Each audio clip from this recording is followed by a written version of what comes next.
처음 초유의 사태가 발생했는데 큰 어려운 문제는 아니었습니다. 오늘 이 시간에는 징계받은 민족의 자유와 해방은 언제 실현될까라는 제목으로 말씀을 살펴보기로 합니다. 오늘도 주님 앞에 예배하는 날 여러분들을 하나님께서 진심으로 사랑하십니다. 하나님을 예배하는 자를 기뻐하시고 또 주님 앞에 나오는 자를 기뻐하십니다. 특별히 우리의 인생에 있어서 부모는 너무나 우리에게 소중한 존재요, 고마운 존재가 아닐 수 없습니다. 저는 이 땅에 우리 부모가 혹시 못 배우고 혹시 어떤 측면에서 부족함이 있다 할지라도 우리는 부모를 공경해야 한다고 믿습니다. 왜냐하면 그분이 나를 낳아주지 아니하셨다면 나는 이 땅에 존재하지 않기 때문이죠. 좋다 나쁘다는 평가를 하기 전에 우리는 존재하지 않는 거예요. 그러니까 내가 이렇게 생각하고 특별히 내가 잘 신앙생활에서 천국까지 갈 수 있도록 내 육체뿐만 아니라 내 육체가 태어나게 함으로 하나님께서 내게 영혼까지 더 붙여주셔서 천국 갈 수 있는 기회까지를 주신 우리 부모님을 늘 공경할 수 있게 되기를 축원합니다. 10계명 가운데 내 부모를 공경하라 라는 계명을 인간 계명의 첫 계명으로 삼으신 것은 다른 것이 아닙니다.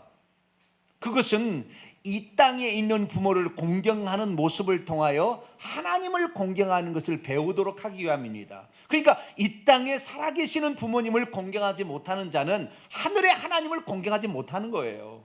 그래서 여러분 이 땅에 있는 부모님을 공경할 수 있게 되기를 축원합니다. 공경한다는 것은 다른 것이 아닙니다. 그분을 높여드린다는 것입니다. 그분이 나의 생명을 주었다라는 이 사실 자체로 말미암아 항상 그분을 높여드리고, 혹시 우리의 생각에서 그분의 생각이 틀리다 할지라도 네라고 얘기하시고 바르게 길로 갈 수 있도록 우리가 다 뒷바라지를 해주면 됩니다. 그렇지 그 앞에서 고역하지 마시고 틀린 얘기를 하더라도 그렇게 하시면서 순종하며 나가시면 다 부모도 어느 날 알게 되고 자식이 나를 위해서 이렇게 했구나, 그래서 자식을 듬직하게 생각할 줄로 믿습니다.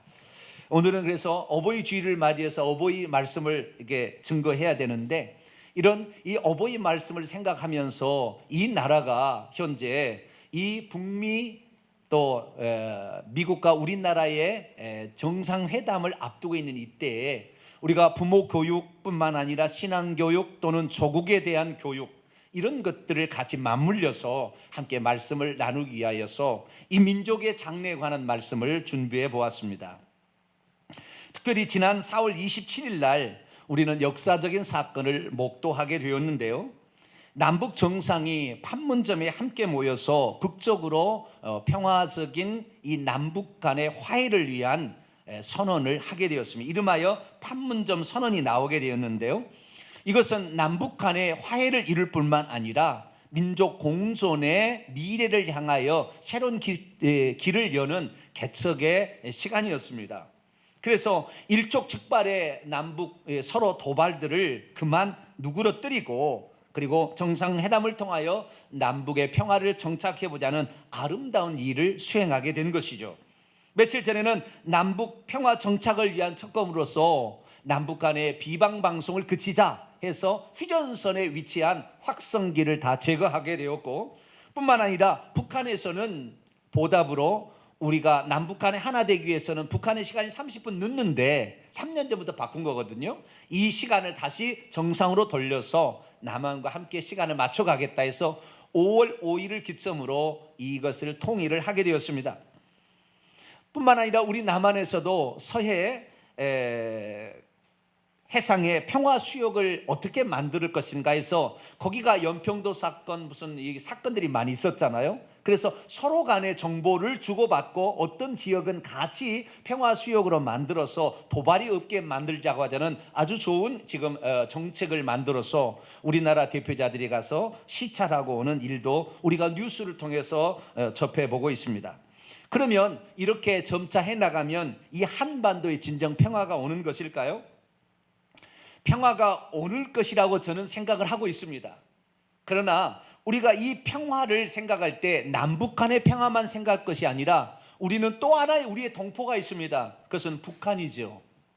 북한에도 평화가 오게 해야 되는 것이지, 우리 남한만 휴전협정, 휴전협정을 정전협정으로 만들어서 우리만 평화를 누릴 것이 아니라 북한에도 참다운 자유와 해방과 평화를 누릴 수 있도록 해야 이 진정 평화회담이 되지 않겠나라는 생각이 듭니다. 그래서 과연 우리가 이 남한의 지금 평화를 누리고 있고 앞으로 함께 평화를 누려야 될 북한 주민들을 생각하면서 우리가 과연 어떻게 이 현재 상황을 예의주시하며 그리고 기도해 나갈 것인지 이 문제를 함께 풀어볼까 합니다. 오늘 말씀은 바로 그 말씀을 우리에게 들려준 아주 중요한 영적 원리들을 포함하고 있습니다. 오늘 본문 말씀은 무엇입니까? 이미 불의와 우상 숭배로 말미암아 더럽혀진 이스라엘 민족을 심판하신 하나님께서 이제 당신의 이름을 위하여 그들을 회복시키고 그들을 정결케 하신 후 그들을 다시 번성케 하시겠다고 하는 약속의 말씀입니다. 이스라엘 민족이 이방 민족인 바벨론의 포로로 잡혀간 후에 거기서 아무것도 한 것이 없는데 하나님께서는 왜 이스라엘 민족을 다시 회복시켜 자기 고향 고국으로 돌아갈 수 있게 하겠다고 약속하고 있는 것일까요?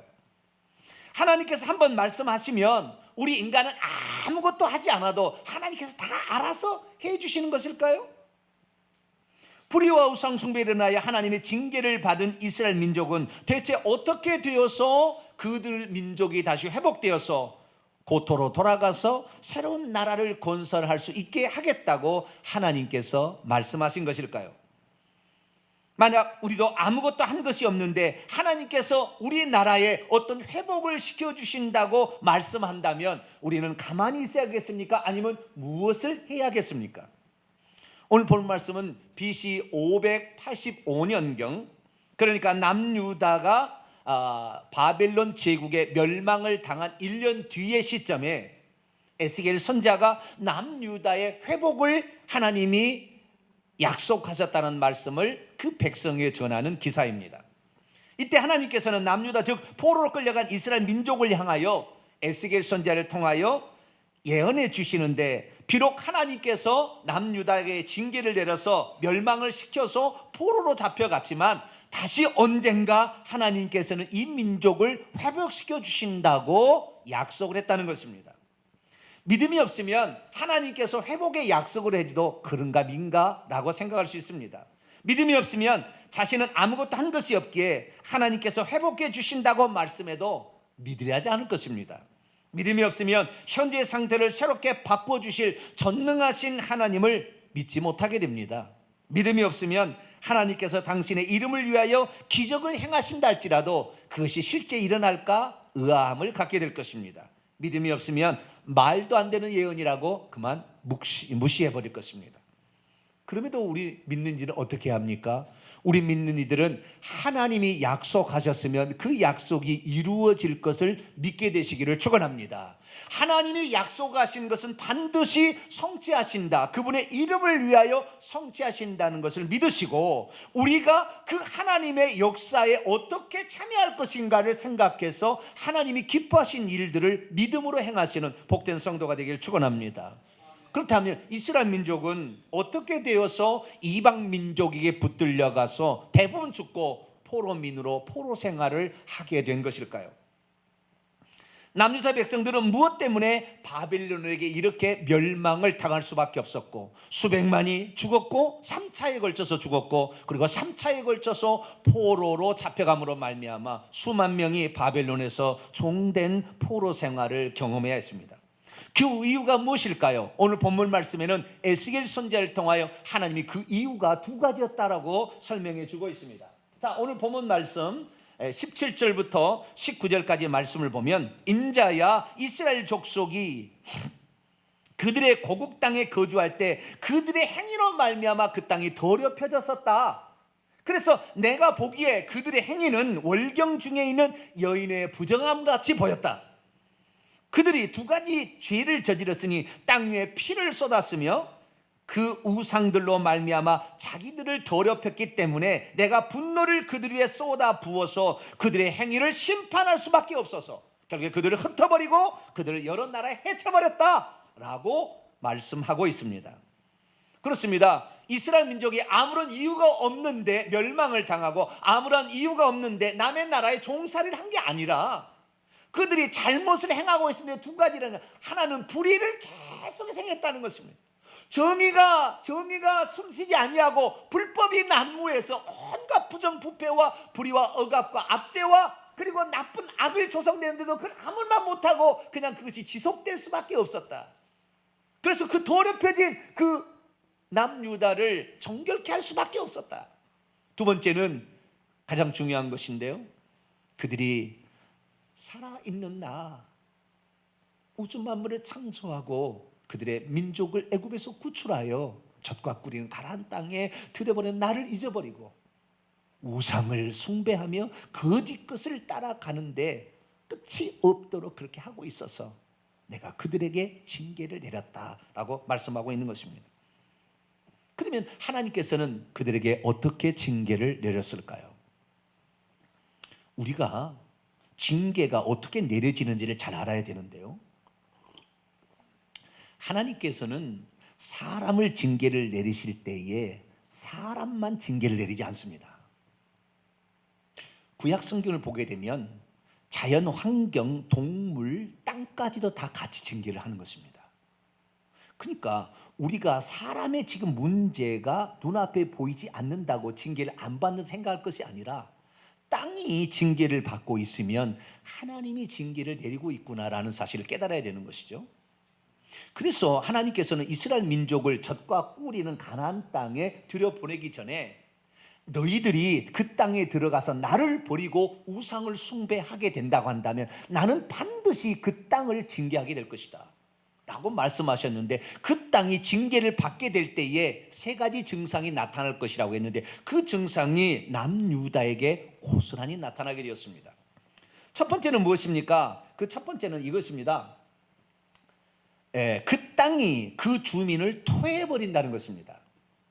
오늘 19절 말씀에 나와 있는데요, 그들을 그들의 행위대로 심판하여 각국에 흩어버리며 여러 나라에 헤쳐버린다. 다시 말해서 그 땅이 그 주민을 더 이상 주인으로 섬기지 아니하고 토해버려서 쫓겨나도록 만들어버리겠다라는 것이죠. 내가 살고 있고 내가 행복한 그 공간에서 버림을 받아서 유랑하는, 포로로 잡혀가는 그런 사람이 되게 한다는 것이 하나님께서 징계를 내릴 때 나타나는 증상이라는 것입니다.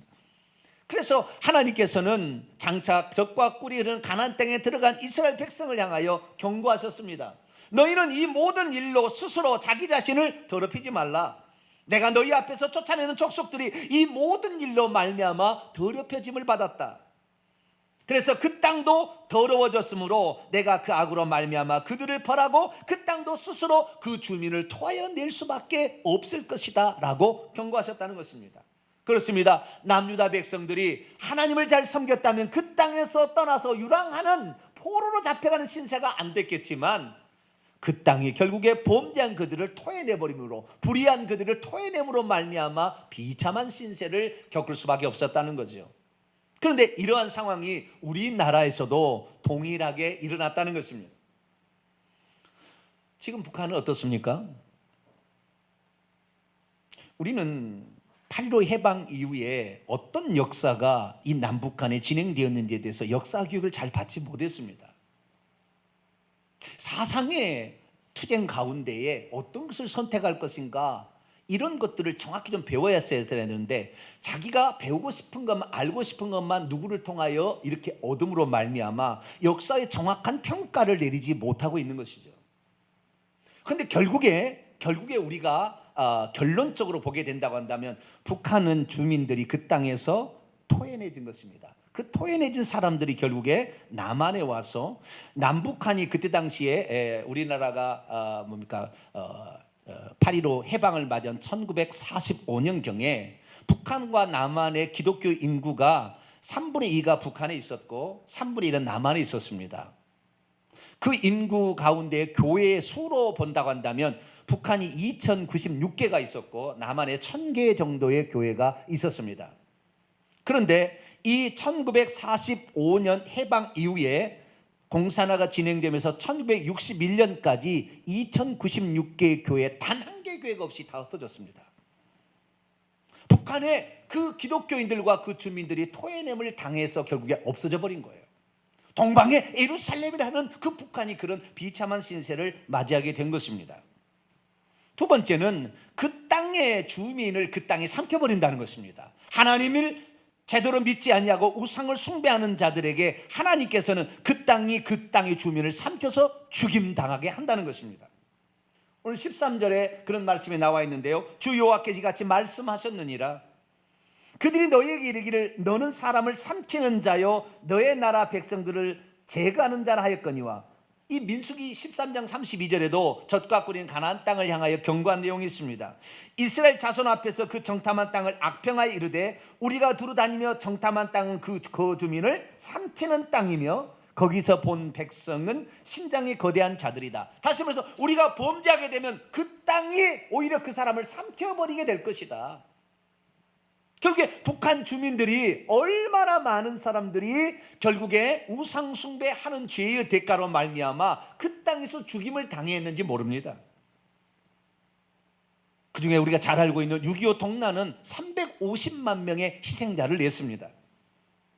그게 아닙니다. 북한의 그 전에 이 공산화되는 과정 속에서 얼마나 많은 기독교인들이 죽임을 당해야 되는지 모릅니다. 북한에 그 2096개나 되는 교회가 공산화되면서 6.25 전쟁 이후로 완전히 파괴되어서 교회가 씨가 말랐습니다. 6.25 동란 후에 북한은 단 한 개의 교회가 존재하지 않는 교회로 바꿔지게 됩니다. 61년까지. 그런데 그때 수십만 명의 이런 기독교인들이 다 붙들려가서 감옥에 들어가서 평생 살다가 죽거나 총살을 당해 죽거나 그렇게 죽어갔던 것이죠. 그래서 북한에 엄청난 피가 흘려졌습니다. 세 번째, 축복의 땅이지만 그 땅 백성에게 땅이 소출을 내지 않는다는 기근을 허락한다는 것입니다. 똑같은 남북한의 거의 위도상에 같이 존재하지만 북한 땅은 계속해서 기근이 찾아오고 이 남한은 기근이 찾아오지 않습니다. 왜? 이 남한은 하나님을 섬기는 자들이 기도하기 때문에 이 남한을 지켜주지만 북한은 우상 숭배로 말미암아 저주가 임하다 보니까 똑같이 농사를 지어도 소출이 나오지 않고 그 땅에는 기근이 임하고 한강 이북에는 비가 내리지 않아서 북한은 엄청 어려움을 겪게 된 거예요. 1990년대에 북한이 남한으로부터 받은 이런 자원을 핵무기 개발에 이렇게 이용하는 바람에 결국에 그 주민들에게 돌아가지 않았을 뿐만 아니라 하나님의 징계가 임하니까 고난의 행군이라는 걸 통해 북한에 300만 명 이상이 굶어서 죽었어요.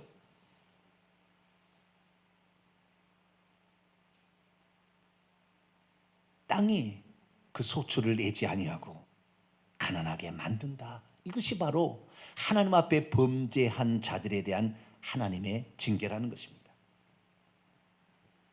그런데도 불구하고 하나님께서는 오늘 회복에 관한 놀라운 말씀을 들려주고 있습니다. 그러면 그렇게 하나님 앞에 잘못하고 불의를 행한 남유다 백성을 하나님께서는 왜 회복시켜 주신다고 말씀하는 것입니까? 그 이유는 단 한 가지 이유예요. 단 한 가지 이유. 그것이 바로 오늘 본문 말씀 22절과 23절에 말씀하고 있습니다. 무엇을 말씀하고 있느냐? 이렇게 말씀합니다. 그러므로 너는 이스라엘 족속에 이르기를 주 여호와께서 이같이 말씀하시기를 이스라엘 족속아 내가 이렇게 행하려 함은, 이미 행한 것이 아닌데 앞으로 행할 겁니다. 행하려 함은 너희를 위함이 아니요 너희가 들어간 그 여러 나라에서 더럽힌 나의 거룩한 이름을 위함이라. 여러 나라 가운데서 더럽혀진 이름 곧 너희가 그들 가운데서 더럽힌 나의 큰 이름을 내가 거룩하게 할지라.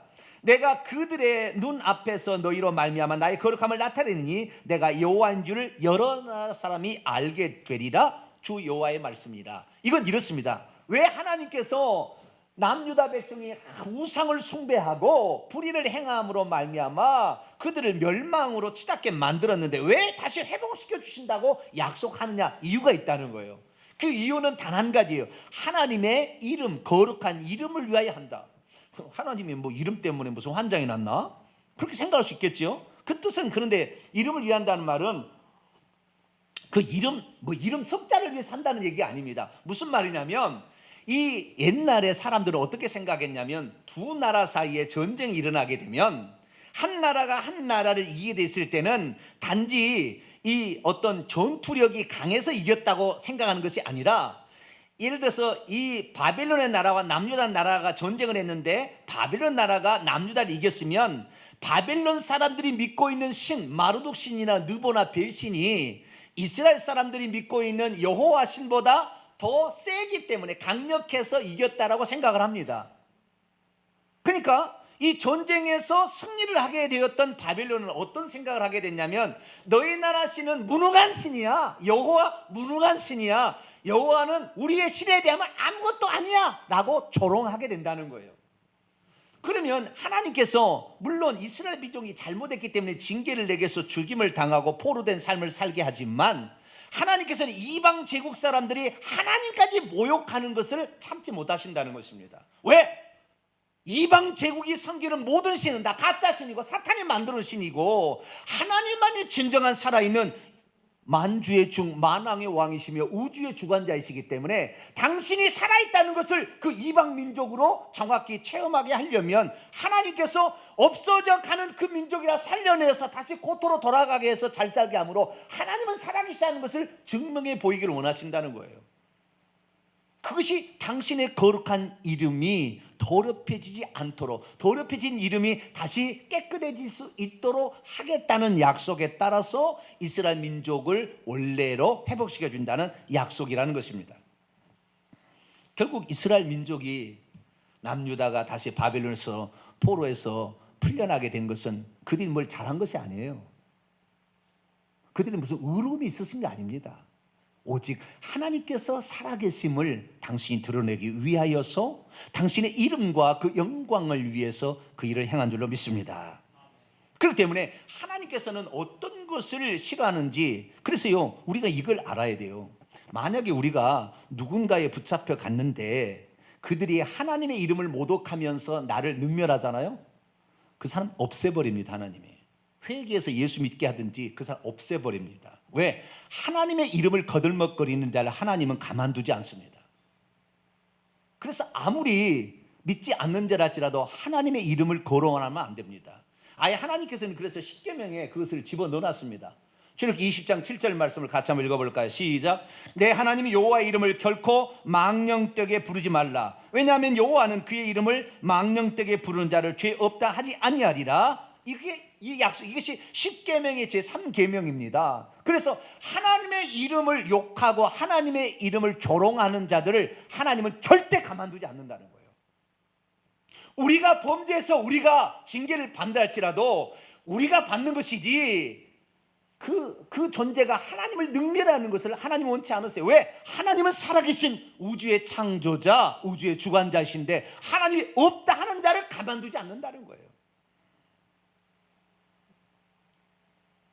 북한의 상황에서도 이와 비슷한 상황이 있었습니다. 북한에 여러 공산당 이 분파들이 있었습니다. 그 중에서 소련을 등에 업고 온 김일성도 소련파의 공산당을 일을 하고 있었습니다. 저 밑에 있었습니다. 그런데 점차적으로 이 김일성이 북한을 장악해 가기 시작했습니다. 1945년 8월 15일 날 해방이 되고 이듬해인 1946년 11월 3일 시군 단위로 인민위원회를 열어서 이 인민위원을 선거하는 선거 절차를 진행하게 되었습니다. 그때 이 이북 5도에 위치한 기독교인들이 이 인민위원 선거를 반대했습니다. 왜 반대했냐면 그 11월 3일이 주일날이었어요.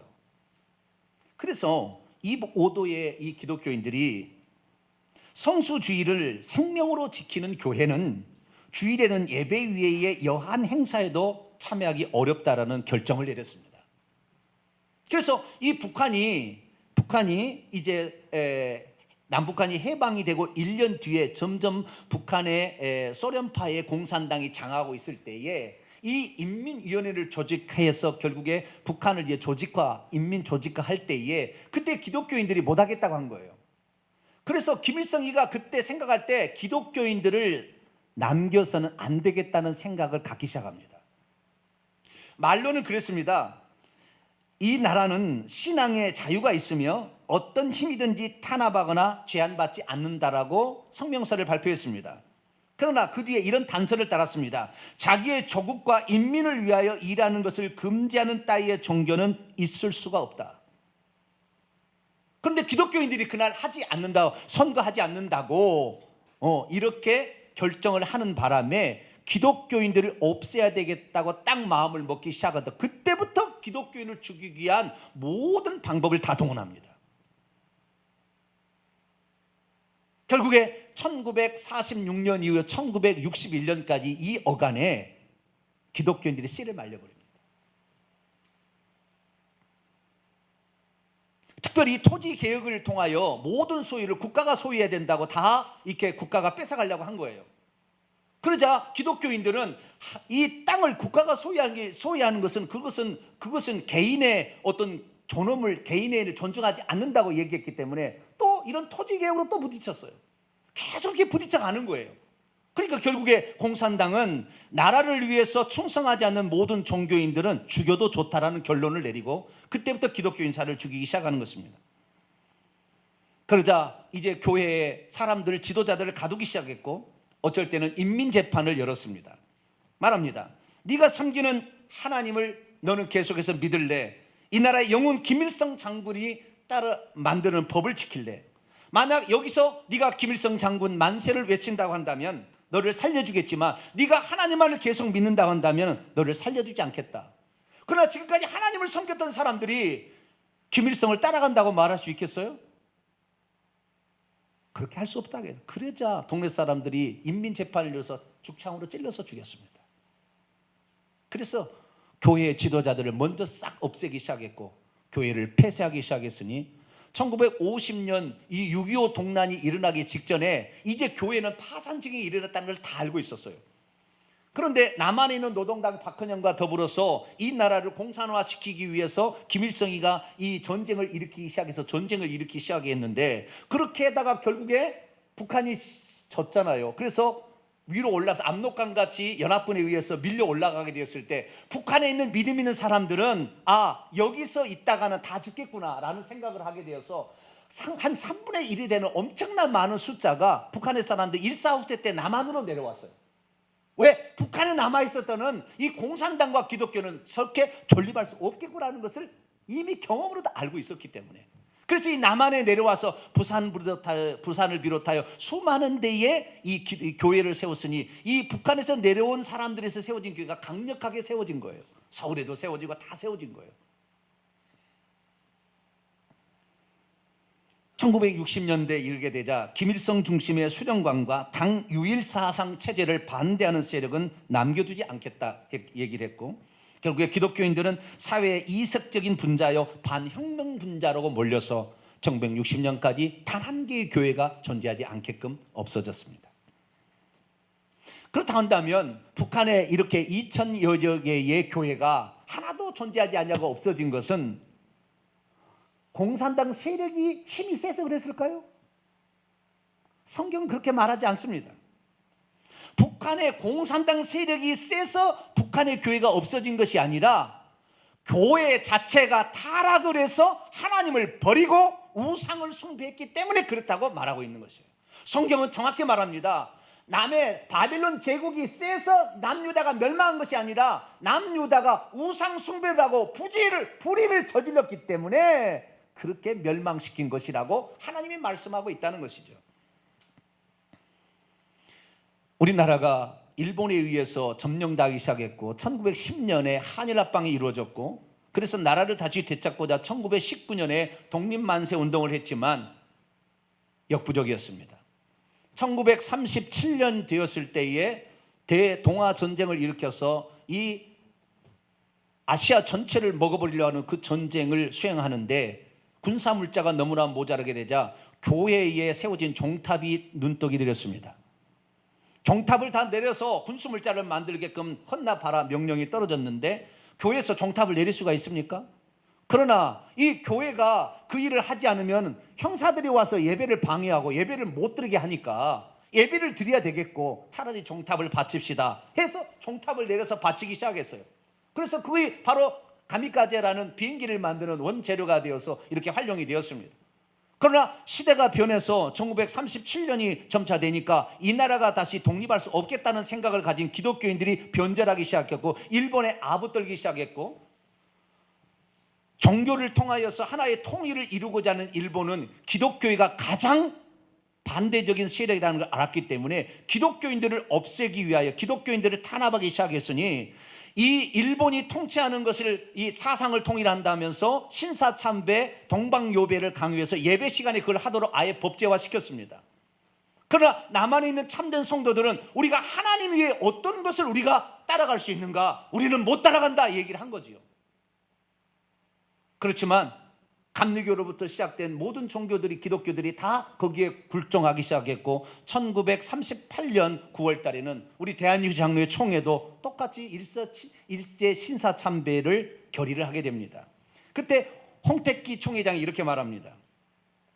우리는 신사는 종교가 아니요 기독교 교리에 위반하지 않는 본의를 이해하고 신사참배가 애국적 국가 의식임을 자각하며 이에 신사참배를 솔선수행하여 국민정신 총동원에 참가하고 비상시국 하에서 총후 황국 신민으로서 정성을 다하기로 한다라고 이 총회에서 결정을 내린 겁니다. 7년만 있으면 해방이 오는데 그것을 바라보지를 못하고 그 순간에 우상숭배에 무릎을 꿇어버린 거예요. 그래서 예배 시간이 되면 예배 드리기 전에 먼저 일본을 향하여 동방요배를 하고 신사가 있는 신사를 향하여 참배를 한 다음에 그 다음에 예배를 드렸다 이 말이에요. 하나님께서는 그것을 보시고 북한이 이렇게 무너져 가는 것을 보고 너희들 안 되겠다 결정한 거예요. 그래서 하나님께서는 북한을 징계를 내리는 것이 공산당 세력이 좋아서 힘이 세서가 아니라 그들의 잘못한 것 때문에 공산당 세력을 허용한 것입니다. 결국에 북한은 기독교인들의 씨를 말려버린 결과가 초래하게 된 것입니다. 그러면 이렇게 기독교인들의 씨를 말리는 사람들, 하나님을 조롱하고 하나님을 모독하는 사람이 많아지면 하나님께서 당신의 백성들을 회복시켜 줄까요? 그건 아닙니다. 오늘 본 말씀 보니까, 그리고 뒤에를 보니까 두 가지 조건이 더 있어요. 하나님께서 회복시켜 준 것은 당신의 이름이 모독받는 것을 원치 않기 때문에 회복시킨다. 첫 번째 얘기했습니다. 두 가지 조건이 더 있는 거예요. 하나의 조건은 뭐냐면 그것은 그 땅이 정결함을 입어야 된다. 오늘 본 말씀 25절에도 정결케 한다 이런 말이 나옵니다. 다시 말해 그 땅이 피를 흘린 죄, 우상 숭배의 죄에서 정결함을 입는데, 구약 성경에 보면은 피는 피로 정결함을 입어요. 그래서 하나님께서는 북한의 기독교인들을 싹 죽여버린 것입니다. 왜? 피는 피로 정결함을 입으니까. 그래서 북한 땅에 그 많은 이런 독재 체제와 압제 체제를 허락한 것은 북한 주민들이 피를 흘려서까지 신앙을 지킨 사람은 지켜서 구원을 받을 것이고, 그렇지 못한다는 자 죽인다는 것, 징계인 것이죠. 그래서 북한은 징계로 다 죽어가게 된 것입니다. 그래서 정결함을 위한 민족적인 범죄는 누군가의 피를 흘려서 정결함이 있어야 결국에 회복이 되는 것이지 하나님의 약속이 있다고 되는 게 아닙니다. 또 하나 더 있는데, 그것은 뭐냐면 그것은 오늘 본문 말씀 뒤에 나옵니다. 37절에 나오는데요, 같이 한번 읽어보도록 하죠. 시작. 주 여호와께서 이같이 말씀하셨느니라. 그래도 이스라엘 족속이 이같이 자기들에게 이루어 주기를 내게 구하여야 할 것이라. 다시 말해서 하나님의 당신의 이름이 모독 여김을 받는 것을 원치 않아서 이스라엘 민족을 회복시켜 준다고 약속하셨고, 뿐만 그 이스라엘 민족이 그 피를 흘려서 그 정결함을 입을 때까지, 그 속죄 기간 때까지 다 지나가도록 하나님은 기다리신다는 거예요. 그리고 회복시켜 준다는 거예요. 그런데 그렇게 지나갔다 할지라도 그래서 회복되는 것이 아니라 하나님께서 이제 이 민족을 다시 회복시켜 달라고 기도하는 사람이 있어야 하나님께서 그 일에 착수한다는 것입니다.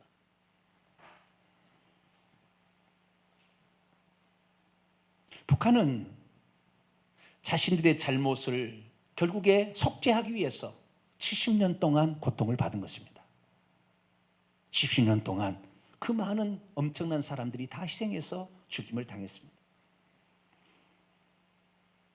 이스라엘 민족도 마찬가지입니다. 이스라엘 민족이 바벨론에 끌려갔는데 70년 만에 포로에서 돌아가게 됩니다.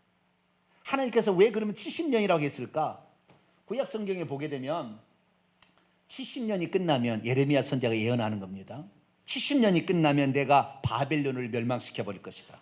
예레미야 29장 10절을 보면 70년이 끝나면 이스라엘 민족을 다시 고국으로 돌아가게 할 것이다 약속을 했습니다. 왜 70년이냐? 그것은 출애굽기 20장 5절에 십계명에 우상 숭배하는 자는 그 죄값을 3, 4대까지 묻게 하겠다는 거죠.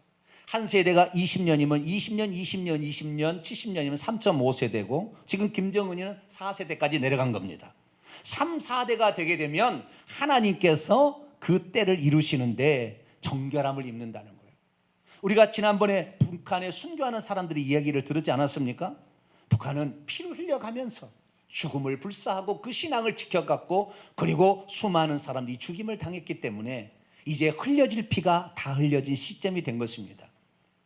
북한이 1948년 9월 9일 날 조선인민민주주의공화국을 세웠습니다. 딱 올해가 2018년 9월 9일은 70년이 되는 해입니다.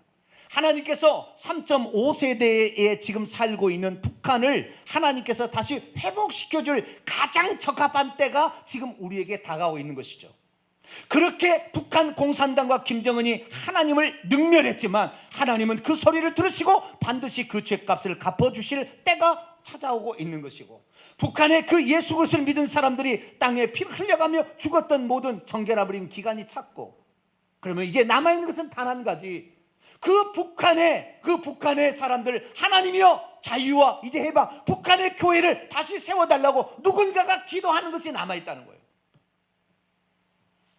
그래서 예레미야 선지자를 통하여 말합니다. 너희들이 포로로 끌려와서 살아남아있는 것은, 너희들이 살아남아있는 것이 중요한 것이 아니라 다시 이스라엘 민족이 회복될 수 있도록 기도하라고 너희 씨를 남겨둔 거다. 북한의 그 1.4.5태 때 넘어와서 이 남한의 3분의 1 교회를 장악했던 이 교회 세력이 남아있는 것은 저 북한이 다시 2000여 개의 없어진 교회를 다시 세우라고 그렇게 남겨둔 거지, 너희들 잘 먹고 잘 살았다고 좋다, 북한하고 통일 안 해도 된다, 이게 아니라 북한의 그 없어진 피를 흘려가며 죽어가던 순교자들이 그 피값을 이제 되찾게 해달라고 기도하라고 남겨줬다는 거예요. 우리는 기도해야 될 줄로 믿습니다. 믿음이란 하나님의 징계가 끝나 정결함을 입을 시기가 되었어도 하나님께서 그 민족 자유와 기쁨과 해방과 평화를 달라고 더욱 기도하며 몸부림치는 것입니다. 우리 남한은 북한 사람들에게 빚을 졌습니다. 북한 사람들의 믿음의 유산을 다 남한이 본받아서 그대로 간 거였어요. 이제 우리가 그들이 그 고통을 당하고 지금까지 70년을 인내하면서 자손 3, 4대까지 자기는 한 번도 교회를 나가본 적도 없고 11조를 해본 적도 없는 그런 삶을 지금 3, 4대가 살고 있는 3, 40명의 지하 기독교인들이 있습니다. 그들의 눈물을 우리는 닦아줘야 합니다. 그것은 우리가 이 남한에 평화롭게 산다고 행복하다 이것으로 끝나는 것이 아니라 하나님께서 그 민족을 회복시켜 달라고 우리에게 기도하라고 이 남한을 하나님께서 살려주신 줄로 믿습니다. 하나님의 때가 찬 것입니다. 하나님이 이 한반도에 다시 통일 대한민국의 그 시기를 이루어서 북한의 지하자원과 우리 남한의 기술력을 합쳐서 전 세계에 복음을 증가하는 위대한 국가로 만들어가기를 원하시는 것입니다. 비록 평화의 잠이 이루어져서 정전협정이 되면 남한은 자유가 오겠지만 북한은 자유가 오지 않는 거예요. 우리가 이때 기도를 해서 북한에도 자유민주적인 체제로 교회를 세울 수 있도록 2000년에게 다시 교회를 세울 수 있는 그런 나라가 될 수 있도록 기도하지 않는다면 북한은 그런 체제 그대로 가서 또 계속해서 징계를 받아야 될 것입니다. 누가 기도해 줄 수 있습니까? 이불 속에 들어가서 기도한다고 잡혀가는 그 사람들에게 기도하라고 말하겠습니까? 우리가 기도해야 되겠습니까? 이제 우리가 기도할 차례입니다. 우리는 시간 나면 올해 안에 일이 이루어질 거예요. 저는 통일이 이루어질 거라고 저는 개인적으로 기대하고 있어요. 그것은 우리의 기도에 딸렸겠지만, 그래서 우리가 이때 남겨두신 그 이유, 그건 우리가 북한을 위해서 기도하자. 북한의 2000년여 개 교회가 다시 재건될 수 있도록 기도하길 바라고, 북한이 사람답게 다시 살 수 있는 그런 나라가 되어서 평양에서 온 교회가 함께 모여 연합 집회할 수 있는 그런 나라, 그런 시기가 올 수 있도록 저와 여러분 기도하게 되기를 간절히 바랍니다. 거룩하신 하나님, 북한이 70년 동안 정결함을 입었습니다. 하나님께서